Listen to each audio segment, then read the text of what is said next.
Hey, what's up, guys? Welcome back. Kellen here with Droid Live. I've got in front of me the LG G Flex 2. We first saw this bad boy at CES back in January. It launched in Korea and is coming to the US shortly. It's actually coming to Sprint on March 13th, and then it's still supposed to come to AT&T at some point, although they haven't exactly confirmed when that date is. So as a quick recap, this is LG's second take on their curved phone, banana-like shaped phone. It's got a plastic OLED display, Snapdragon 810 inside, comes in a grayish or a red color. This is the gray one, I believe. It's their take on a curved phone. That's the big deal here.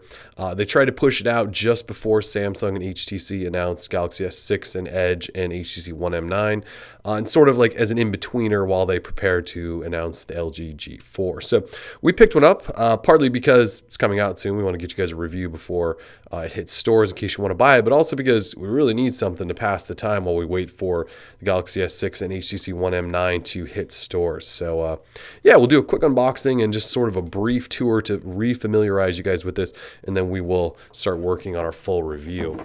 So let me just open this. I haven't even opened this at all yet. Usually I cheat.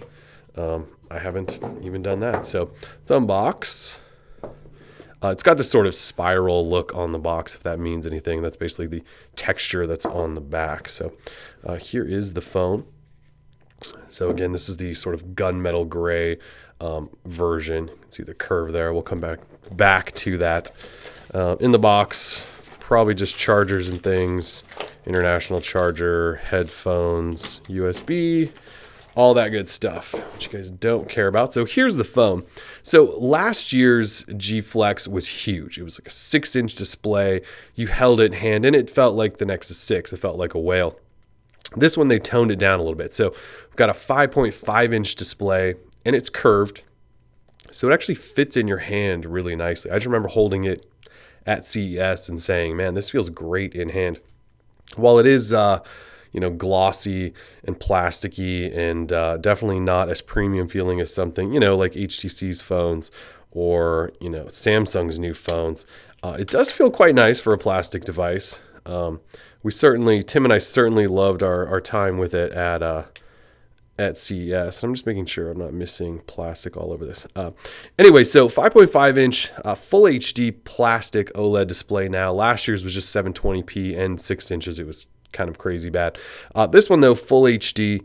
You can see the curve there. You got 2 gig of RAM, that Snapdragon 810 64-bit processor, 16 or 32 gig storage options, does have an SD card slot. I believe it's a 3,000 milliamp hour battery, 13 megapixel on the back with their optical image stabilization plus or OIS plus. It has laser autofocus, just like the G3. It's basically the same camera that was in the G3. Do have the rear-facing volume rocker and power button, which LG loves. You do have a rear speaker, which is a little unfortunate. We're big fans of either front-facing or bottom-facing these days, it seems like. On the bottom is your micro USB port and your headphone jack. So thank you, LG, for putting that headphone jack on the bottom. And that's pretty much what we're looking at in terms of specs. Pull that little sticker off there. It's bugging me. So let's fire it up. See what happens here. They did bring back the self-healing back. So I guess I could take this knife and cut it, but it's a shiny new phone. I don't really want to put a giant scratch in it that it might not come back from. Again, it's not that sort of premium all metal design that you get with some of the other new flagships. Even Motorola went with a metal frame in the new Moto X, but it does feel okay, and the curve actually feels pretty nice in hand. So it's going to be fun to use just because, it's a curved device, and we'll see how that plays in sort of daily usage.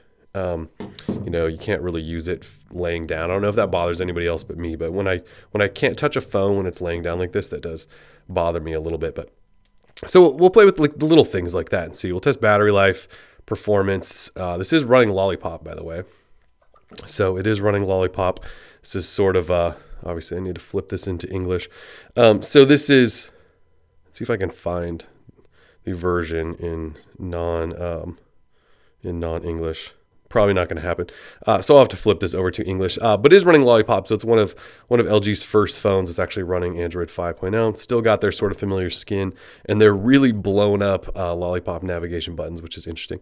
We're going to play with it and see what we think about it. This is one of those that we were really excited to use at CES, partly because it was the only phone at CES to use that was even worth talking about, but also just because it's kind of an interesting idea. So anyways, LG G Flex 2, we'll have a full review up before the Galaxies and the new HTC device show up. In case you were interested in this or those and trying to make a decision, we definitely want you guys to be informed. So if you got comments, questions, or is anything in particular you want us to, I think flexes. If there's anything you want us to check out, we can certainly do that.